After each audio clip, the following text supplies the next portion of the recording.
প্রাক্তন সৈনিক দিবসে ৭১-এর বীর সৈনিক, বীর নারীসহ প্রাক্তন সেনাকর্মীদের সংবর্ধনা। প্রাক্তন সেনাকর্মীদের হুমকি নির্দেশ দিলে বাংলাদেশ গুড়িয়ে দেব। রাজ্যের প্রাক্তন সেনারা আছে, তারা সংখ্যায় যথেষ্ট, যারা কর্মরত রয়েছে তাদের প্রয়োজন লাগবে না।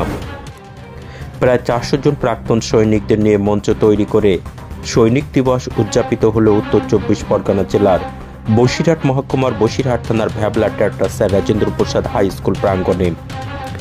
প্রাক্তন সেনাকর্মীদের র্যালি শোভাযাত্রার মধ্য দিয়ে বিভিন্ন সামাজিক প্রকল্পের কথা বলা হয়।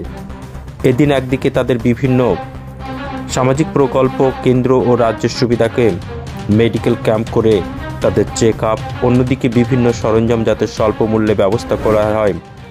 সেখানে ছিলেন উত্তর ২৪ পরগনা জেলার প্রাক্তন সৈনিক সম্পাদক অমিত পাল। হাজির ছিলেন শতাধিক প্রাক্তন বীর সৈনিক। এদের মধ্যে ১৯৭১ সালে বাংলাদেশ যুদ্ধে অংশগ্রহণকারীরাও রয়েছেন। আজ এই মঞ্চ থেকে একবার ৭১-এর যুদ্ধের স্মৃতিচারণ করলেন।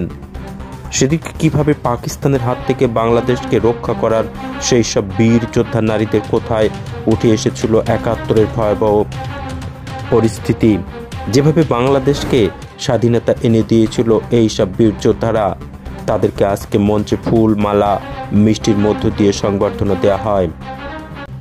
উত্তর ২৪ পরগনা জেলার প্রাক্তন জেলা সম্পাদক অমিত পাল, মালেক মণ্ডল, মুক্তিযোদ্ধা রবীন্দ্রনাথ মণ্ডলরা বলেন, বাংলাদেশের ৪টি ফৌজ রয়েছে আমাদের বাংলায়, যা প্রাক্তন সেনাকর্মী রয়েছে তাতে যথেষ্ট।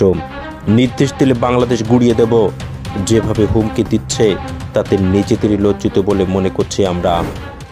এবং সমগ্র যে এক্সারিসওয়ান আজকে উপস্থিত হয়েছিলেন এই বয়সে, তারাও মুক্তিযুদ্ধের যে স্বাদ তারা অনুভব করেছেন এবং বর্তমান বাংলাদেশের পরিস্থিতির উপরে দাঁড়িয়েও তারা যুদ্ধ করার জন্যে একমত হয়েছেন।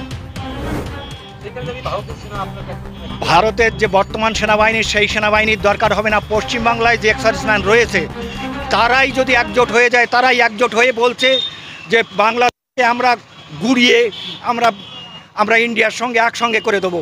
সময়ই লাগবে না আমাদের। যারা এই মুহূর্তে সার্ভিসে রয়েছে তাদেরও প্রয়োজন হবে না। মালেক মণ্ডল, জেনারেল।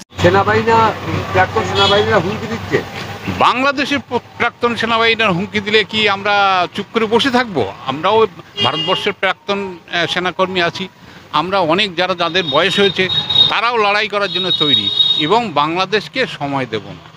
ওরা মনে করছে যে আমরা একেবারে কলকাতা কেন, ওই উড়িষ্যা আর এবং পুরো বাংলা নিয়ে নেব, এটা কখনো সম্ভব নয়।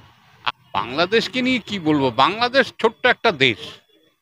বাংলাদেশ আমাদের ভারতবর্ষ থেকে যদি একটা রুটিন আলু না যায়, এখানে বাংলাদেশে কি আছে?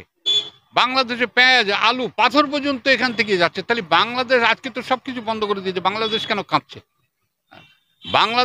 বাংলাদেশের মানুষ এখন, আজকে বাংলাদেশের আলু পেঁয়াজের রেট কত? ৬০ টাকা ৭০ টাকা একটা আলু পেঁয়াজের কিলো। আমার নাম দুলাল চন্দ্র মণ্ডল।